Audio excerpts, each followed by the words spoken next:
fermiers, amis fermières, bonjour, bienvenue à la ferme, bienvenue sur Cocotte TV. Aujourd'hui, je vous présente un nouvel intra. En effet, comme vous avez pu le voir sur Facebook, nous en avons reçu deux, l'Oxygène d'Ozone et le Pitch de Cooler Master, donc CM Storm plus exactement, puisqu'il est question de la filiale gaming. Alors, ça va être une présentation une nouvelle fois rapide dans la mesure où, comme vous le voyez, un intra, c'est quand même pas bien gros. Au niveau du bundle, nous allons trouver une petite housse de transport souple, plastifiée.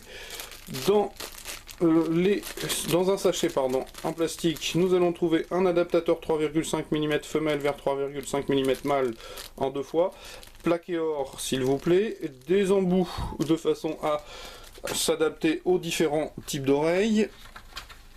Ensuite, nous avons droit au casque, que je vais sortir de son emballage plastique.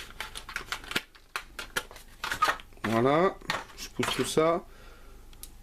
Alors, c'est un peu en bazar, pour cause, je l'ai déjà testé, je l'ai déjà porté, donc je l'ai mal rangé. Alors, au niveau de la finition, nous avons un intra tout à fait propre, certainement le plus propre des deux, dans la mesure où sur l'Oxygène il y avait peut-être un ou deux petits défauts, mais véritablement tout petits défauts. Celui-ci est parfait, il n'y a rien à dire. Le câble rouge est plat. On trouve aussi une télécommande pour gérer la partie téléphonie avec un micro. Le 3,5 mm émanchonné d'alu avec un rappel du sigle en 3,5 mm plaqué, j'avais oublié. Du côté des oreillettes, pas toujours évident la présentation d'un train, hein, je vous cache pas, ça gigote dans tous les sens, c'est un peu pénible. Alors, au niveau des intras, je disais, on retrouve un petit manchon caoutchouc noir, une rondelle rouge qui porte le sigle CM Storm, une partie en plastique chromé. Le corps de l'oreillette est en métal, ce qui est plutôt sympa. Ça donne une belle impression de qualité, hein, tout simplement. Et on trouve bien entendu les embouts d'oreilles qui pourront être changés pour des modèles plus petits ou plus gros. Alors, que vous dire au niveau de la technique concernant ce pitch ?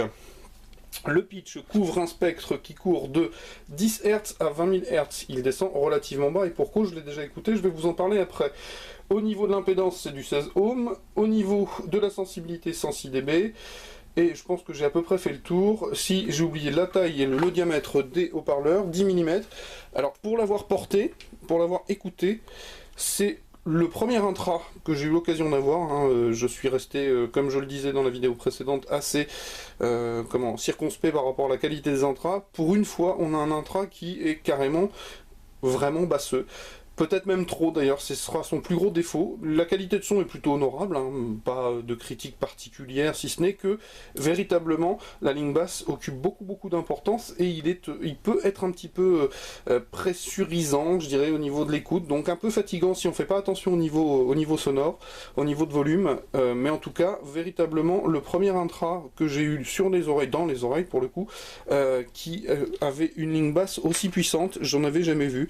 J'ai évidemment pas écouter les Beats puisque je suis un petit peu en froid avec eux, mais ceci étant, pour 29,90 €, puisque c'est le prix de vente, véritablement un intra qui vaut le détour, hein, si vous aimez la ligne basse, un son typé nouvelle, entre guillemets, si je dis nouvelle musique, certains vont me sauter dessus en disant ce n'est pas nouveau, mais par rapport à mon grand âge, effectivement, le rap est une nouvelle musique, donc un intra sympa, relativement basseux, à noter, mais qui vaut le détour, je le répète. Donc je vous invite à venir lire le test écrit sur cocotteland.com qui paraîtra bien évidemment très bientôt. Et je vous souhaite une bonne journée en notre compagnie et je vous dis au revoir.